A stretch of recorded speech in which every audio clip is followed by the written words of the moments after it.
Hello दोस्तों, स्वागत है आपका मेरी YouTube channel let's study with Poonam में, जिसमें हम जीके जीएस से रिलेटेड टॉपिक के बारे में चर्चा करते हैं और आपके लिए नए नए विषयों को खोज कर लाते हैं। तो आज हम बात करने वाले हैं एमएफ हुसैन की पेंटिंग के बारे में, जो लगभग 118 करोड़ रुपए में बेची गई है। तो चलिए वीडियो को स्टार्ट करते हैं। जाने माने भारतीय चित्रकार एमएफ हुसैन की एक पेंटिंग ने नीलामी में इतिहास रच दिया है। उनकी अनटाइटल्ड नाम की पेंटिंग 1.38 करोड़ डॉलर में बिकी है। यह किसी भी आधुनिक भारतीय कलाकृति के लिए अब तक की सबसे ऊंची नीलामी की कीमत है। न्यूयॉर्क में क्रिस्टीज में हुए इस नीलामी की बाद एक अज्ञात संस्था ने इसे खरीदा है। 1954 में बनी इस पेंटिंग ने 70 साल बाद पहली बार सार्वजनिक रूप से नीलाम हुई है। इस पेंटिंग में अमृता शेरगिल के पिछले रिकॉर्ड को भी तोड़ दिया है।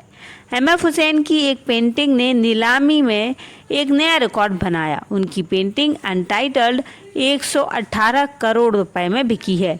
यह किसी भी भारतीय आधुनिक कलाकृति के लिए सबसे ऊंची कीमत है। नीलामी न्यूयॉर्क के क्रिस्टीज में हुई है। यह पेंटिंग की शुरुआती कीमत 25 लाख से 35 लाख डॉलर आंकी गई थी, लेकिन यह उम्मीद से 4 गुना ज़्यादा कीमत पर बिकी। इससे पहले हुसैन की सबसे महंगी पेंटिंग अनटाइटल्ड थी। यह सितंबर 2023 में लंदन के सोथबीज में 31 लाख डॉलर यानी 26 करोड़ रुपए में बिकी थी। अमृता शेरगिल का रिकॉर्ड भी इस नीलामी में टूट गया। इससे पहले सबसे महंगी भारतीय कलाकृति का रिकॉर्ड अमृता शेरगिल की पेंटिंग द स्टोरी टेलर 1937 के नाम था। यह पेंटिंग सितंबर 2023 में मुंबई में 74 लाख डॉलर यानी 63 करोड़ रुपए में बिकी थी।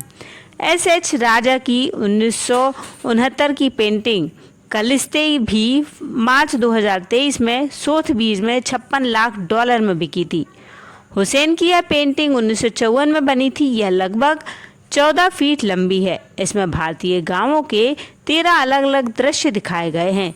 इसे 70 साल बाद पहली बार लोगों के सामने नीलामी के लिए रखा गया। यह पेंटिंग पहले नॉर्वे के सर्जन लियोन एलियाज ने खरीदी थी, जो एक कला संग्राहक भी थे। उन्होंने 1954 में नई दिल्ली में इसे खरीदा था। बाद में 1964 में उन्होंने इसे ओस्लो यूनिवर्सिटी हॉस्पिटल को दान कर दिया।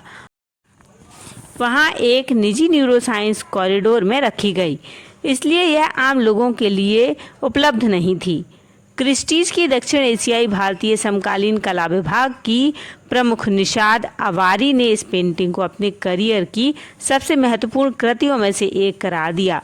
उन्होंने कहा, यह पेंटिंग हुसैन ने भारत की आज़ादी के बाद गांवों और ग्रामीण जीवन के महत्व को दिखाया था।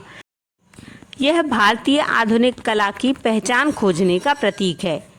अवारी के अनुसार ग्राम यात्रा में एक किसान खड़ा है। यह पेंटिंग का एकमात्र पुरुष पात्र है। इसे हुसैन का ही रूप माना जा सकता है। यह किसान एक ऐसे दृश्य को पार करता है जिसमें खेत और गांव का माहौल दिखाया गया है। अवारी ने कहा, यह किसान जमीन का पोषण करने वाला एक रक्षक है। इस पेंटिंग को नीलामी तक लाने में 13 साल लग गए। ओस्लो यूनिवर्सिटी हॉस्पिटल ने जब इसे बेचने का फैसला किया तो क्रिस्टीज ने तुरंत दिलचस्पी दिखाई। फिर जरूरी मंजूरी की प्रक्रिया पूरी की गई।